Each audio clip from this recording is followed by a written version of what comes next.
Very much for being here. Hi, Jim. Been a long time, Jim. You're looking good. Shelley Moore Capito. Thank you, Shelley. Thank you very much, darling. Marsha Blackburn, Bill Haggerty, Ted Budd, John Husted, Bernie Marino, and David McCormick, all here, great senators, every one of them, great senators, representatives of the House, Jim Baird, Troy Balderson, Andy Barr, Dave Taylor, Warren Davidson, Troy Downing, Morgan Griffith, Brett Guthrie, Harriet Hageman, Mike Kelly, Dan Muser, Scott Perry, Carol Miller, Dana Harshberger, and Riley Moore. Boy, that's a good group of people. We have some others in here, too, and I'm not going to say it's just too many. Don't get angry at me. I'll never get their vote again. It's very dangerous. I also want to thank the president of the Washington Coal Club, Michael Day, CEO of the National Mining Association, Richard Nolan, along with many of the greatest business leaders in this powerful industry and a great industry it is. But of course, the most important people here today are those who get their hands a little bit dirty to keep America running at full speed, our frontline coal workers, and I'm pleased to report that in the first year of my presidency, real wages for the typical miner increased by more than $2,200. I'd say that's pretty good, right?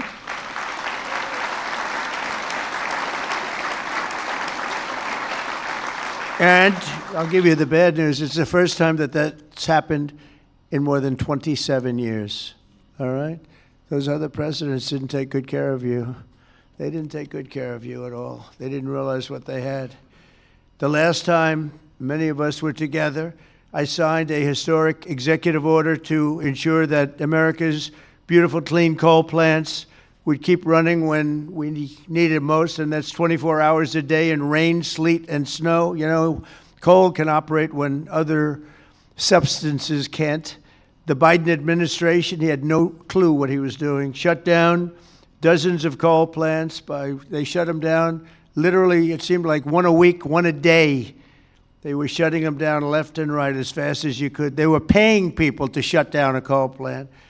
And if we had stayed on the ruinous path, we would have seen mass suffering and rolling blackouts all over the country. We would have had blackouts right now all over the country. We would have had a country that, worse than blackouts, every other thing would have been wrong with it too, with all of the horrible things that took place at our border. And right now our border is 100% secure. First time in the history of our country, actually. And you see it all the time. So instead, when large parts of our country were hit with winter storms, it was coal that kept the power on, and it was coal that never was bothered by cold weather, warm weather. It's never bothered by anything. It just keeps on chugging, right? During this vicious storm, and they had some really bad ones, coal generation surged 31%, while solar and wind totally collapsed. I'm not a big fan of those crazy windmills that are all made in China. You know, they're made in China, but not used by China. Let's look for a couple of wind farms in China, see if you can find one. They sell us those things for fortunes, but we don't do them anymore. Have we done any this year, Doug? We're not going to do any, hopefully for 4 years in this country. They're losers. They lose. You're supposed to make money with energy, not lose money with energy. And they lose a lot of money.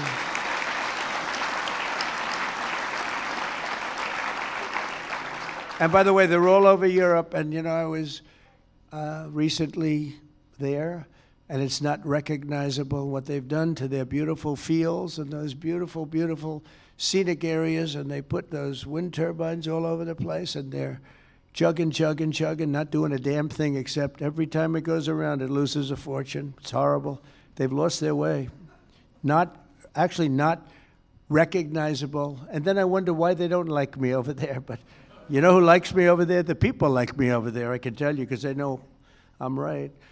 More than 200 million Americans across 35 states were impacted by the storm, and the only reason most were able to take a hot shower was thanks to the power provided by the most reliable, dependable, and really dependable form of energy that we have, and that's clean, beautiful coal. Biden and the radical left wanted to abolish coal. They did everything they could, everything possible. But on day one of this administration, I ended the war on coal. We terminated the Green New Scam, and we withdrew from the unfair, one-sided Paris Climate Accord. That was another beauty we had. We paid $1 trillion. Nobody else had to pay 10 cents. Already I've saved 74 coal power plants from crushing restrictions and closures that would have been forced to shut down in the very immediate future. And today I'm proud to announce that the Tennessee Valley Authority is taking action to save 2 major coal plants in Tennessee. Tennessee Valley Authority.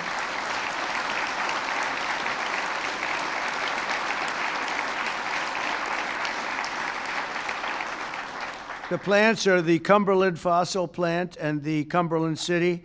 It's in Cumberland City. It's a big, beautiful thing that they just wanted to shut down. You know, the Tennessee Valley Authority has gone in a very stupid, very bad direction. The head of it, it's considered sort of semi-private. It's supposed to be semi-public, but it's semi-private.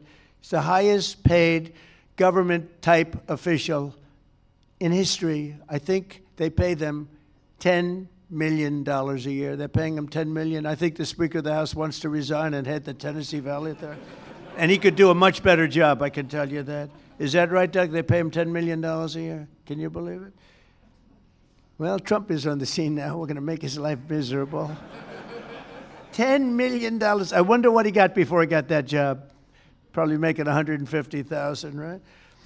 And the Kingston fossil plant in Harriman, Tennessee, so they're going to remain open and they're going to be vibrant. They're going to be improved, built up, and continue to do all the things that they do. These 2 plants were slated for termination, but we're going to save over 450 jobs by keeping them going and going strong. In addition, I'm directing the Department of Energy to issue funds to coal plants in West Virginia, Ohio, North Carolina, and Kentucky to keep them online and keep those plants open. Right, Jim?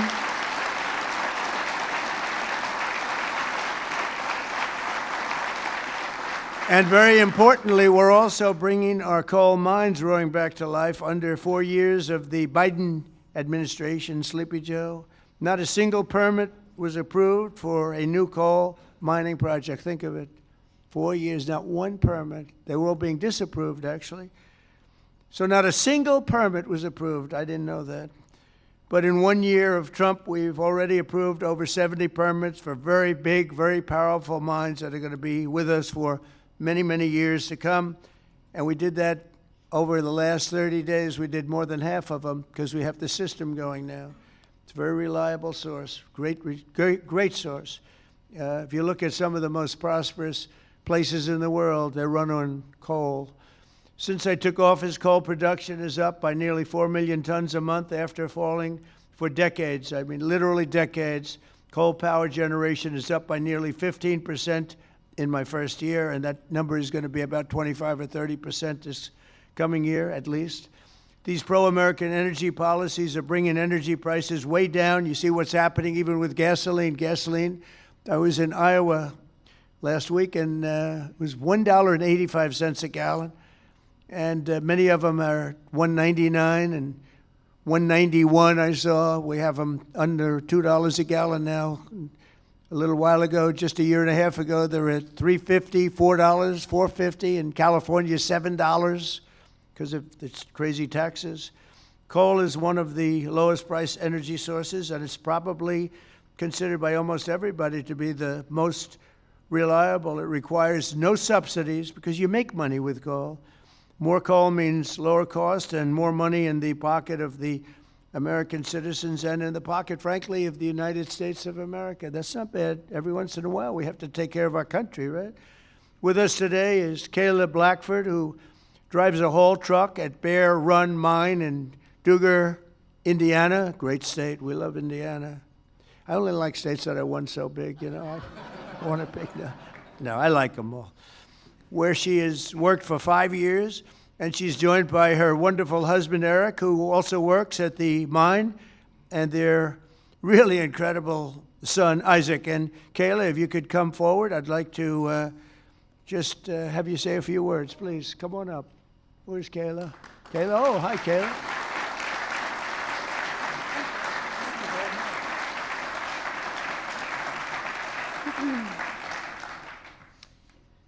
Thank you, Mr. President.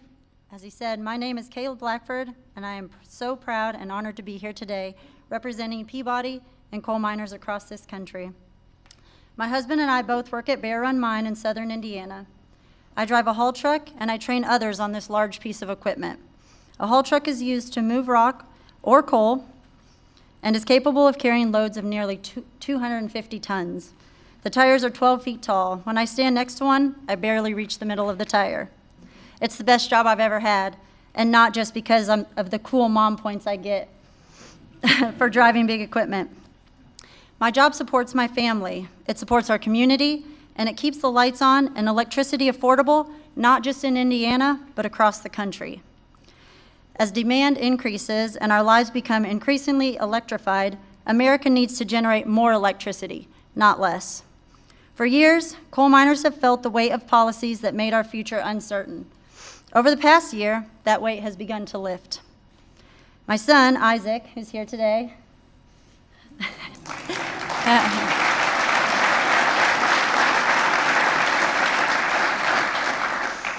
has friends whose parents also work at Bear Run. And when you grow up seeing huge mining equipment from the road, like Isaac and his friends do, you dream about the day when you get to run that equipment.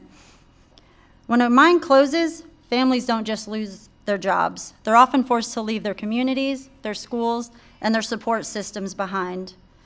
The common sense policies to keep coal plants running implemented by this administration mean that my husband and I can keep working, stay where we are, and continue raising our son in our community that we call home. And the impact is even greater than that because you, Mr. President, have single-handedly kept utility prices affordable, the lights on, and our jobs alive.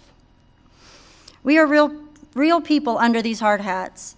On behalf of America's coal miners, thank you, Mr. President, for recognizing the value of coal and the value of the people who power this industry every day.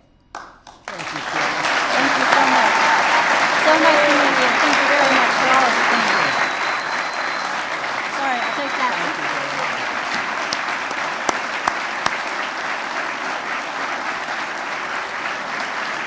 Good job. She did a good job, right? Look at the boy. He's so proud of mom, huh? Did a good job?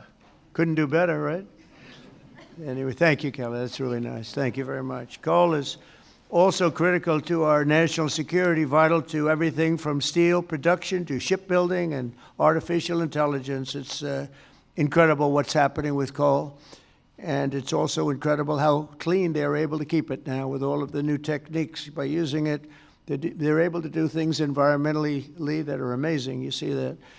That's why I'm also pleased to announce that in just a moment, I will sign an executive order that directs the Department of War to work directly with coal plants on the new power purchasing agreements, ensuring that we have more reliable power and stronger and more resilient grid power. And we're going to be buying a lot of coal through the military now, and it's going to be less expensive and actually much more effective than what we have been using for many, many years.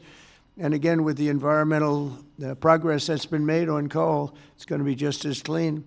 As some of you may know today, February 11th is Thomas Edison's birthday. There could be no better way to honor the legacy of the man who lit the world. Did you know that? The man who lit the world, Isaac. Do you know that? You ever hear of Thomas Edison? A little before your time, slightly.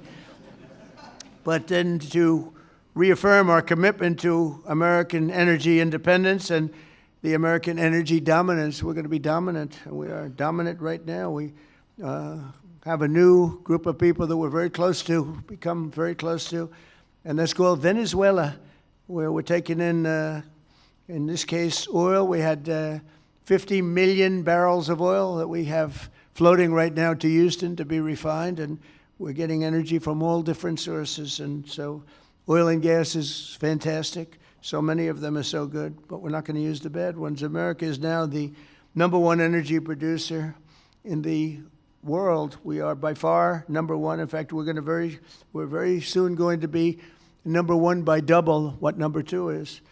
And under our leadership, we're becoming a massive energy exporter. In just the past few months, we've made historic trade deals with Japan, Korea, India, and others to increase our coal exports dramatically. We're now exporting coal to all over the world, and the quality of our coal is supposed to be, I mean, I'm not an expert in coal, but I've been very good to the people that are. The quality of our coal is supposed to be the finest anywhere in the world. From West Virginia to Wyoming, from Ohio to Montana, and all across the country, we're lifting up our hardworking American miners like nobody has ever done before. We're bringing down costs of American consumers, and together we're making the most of the magnificent land that God gave us to rebuild the greatest economy and the greatest nation in the history of the world. Another one of my favorite words is the word tariff. You know, tariff is very, I know they want to hear that little story. I used to say it's my favorite word. They said, what about God? What about religion? What about family and your wife, your children? So now I make it my fifth favorite word. Oh, you have no idea. I suffered.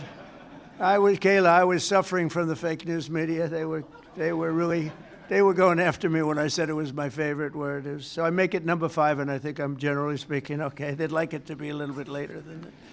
But because of tariffs, you saw that it was just announced, our trade deficit has gone down. Now, if you go down 1 point, 2 points, you're like a genius.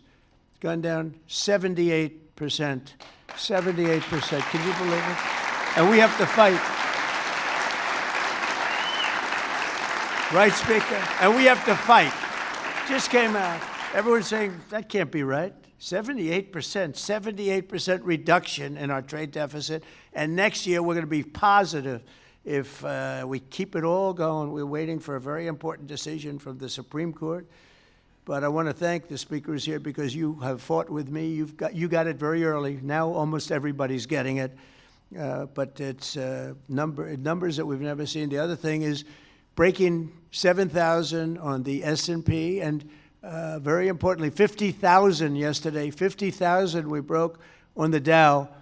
And if you remember, when I won, they said if he could ever produce 50,000 by the end of his 4th term, by the end of his 4th year, it would be unbelievably successful. Well, we produced 50,000 in excess now, went up today, in excess of 50,000 at the end of my 1st year.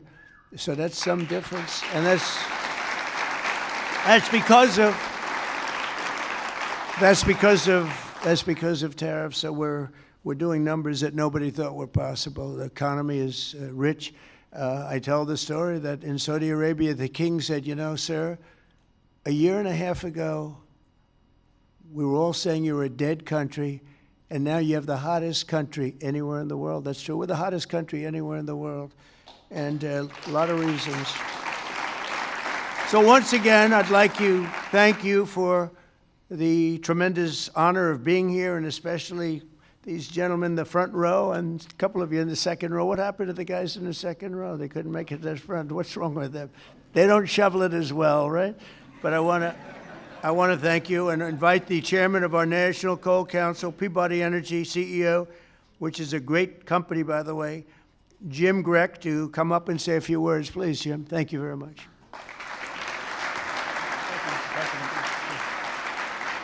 Taylor, to cut back the follow. Mr. President, we stand here today representing the thousands of coal miners across the country to express our deep gratitude to you, sir, for the actions you've taken to support our industry. Your leadership and decisive actions have sent a powerful message. We have a president who, more than any other, deeply understands the importance of coal in supporting the future of this nation. Sir, you know what most people don't. The U.S. has more energy in its coal than any nation has in any single energy source. We have more energy than Russia has in its gas, and we have more energy than Saudi Arabia has in its oil. Yet before you, sir, presidents were afraid to allow coal to help keep electricity abundant and low cost. And Mr. President, that changed with you. We saw the impact of your wise policy in real time during the recent winter storm as temperatures plunged and demand surged. The coal plants you directed to keep open provided the stability and resilience that the grid needed. And today, thanks to your leadership, sir, we are working with your administration on the potential to build new coal-fueled power plants and having coal emerge as a source of rare earth elements and critical minerals that are essential for our national security and economic future. And because of you, sir, the mining towns that once feared for their futures are seeing new investment, renewed optimism, and a sense of pride restored. Families feel more secure, local businesses are growing again, communities that had been written off are reinvigorated. For the thousands of workers across this industry, your support has meant more than policy, sir. It has meant dignity, stability, and the recognition that their work matters in making America great again.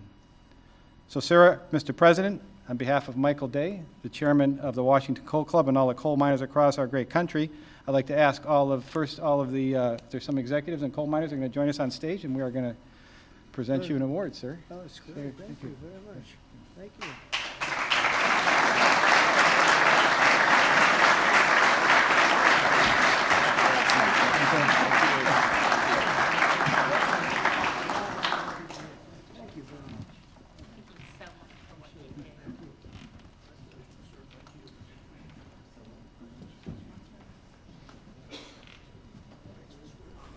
अमरीकी सदर Donald Trump का तकरीब से खिताब। अमरीका का border तारीख में पहली बार 100% महफूज है।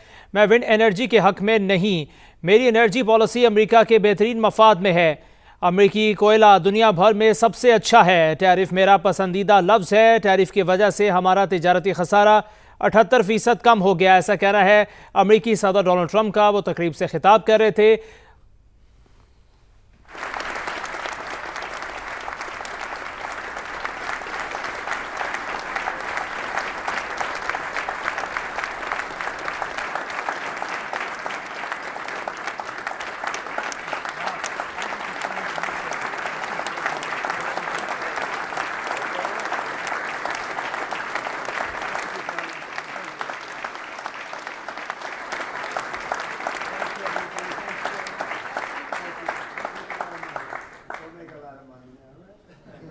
Great to bring it back.